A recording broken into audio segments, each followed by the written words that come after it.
As the number of COVID-19 cases grows by the day, we're seeing governments around the world put entire cities into quarantine and canceling gatherings like sporting events and concerts.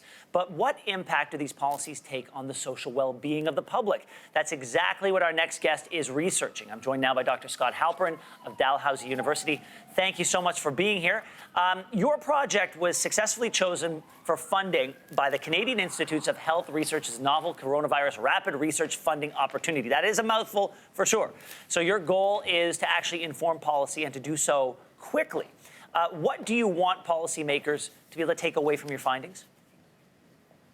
Well, what we're hoping to do is to determine how policy affects individuals and communities, and to see if we can determine a better way of engaging communities so that their concerns, their needs are actually considered when policy is made.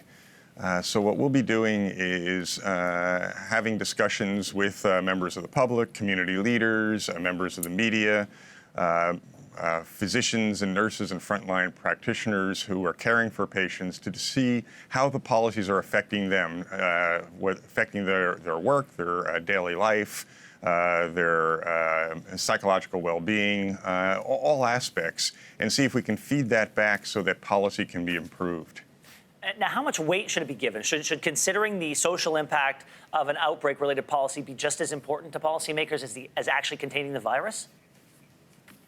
Absolutely, because they go hand in hand. Policies are only effective if they're followed. And if the public doesn't trust that their needs are being met or that the policies are appropriate, they may not be as willing to follow the policies, and that makes policies ineffective. So although the main goal is to either control or mitigate the effects of this virus, taking into account the social needs of the population are critically important in order to help those policies be effective. Now, your project has researched teams in Bangladesh and Guangdong, China. Why these specific places?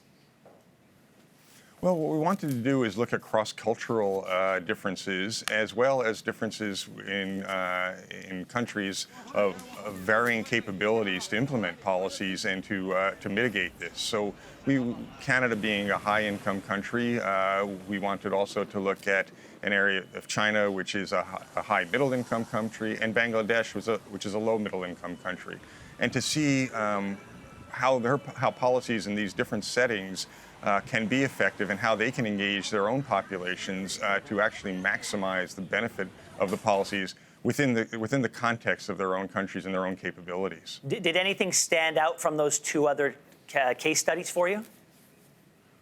Well, we haven't started yet, so we just received the funding, so we're just now getting started to put together the protocols that we need, the ethics approvals that we need in order to engage the public.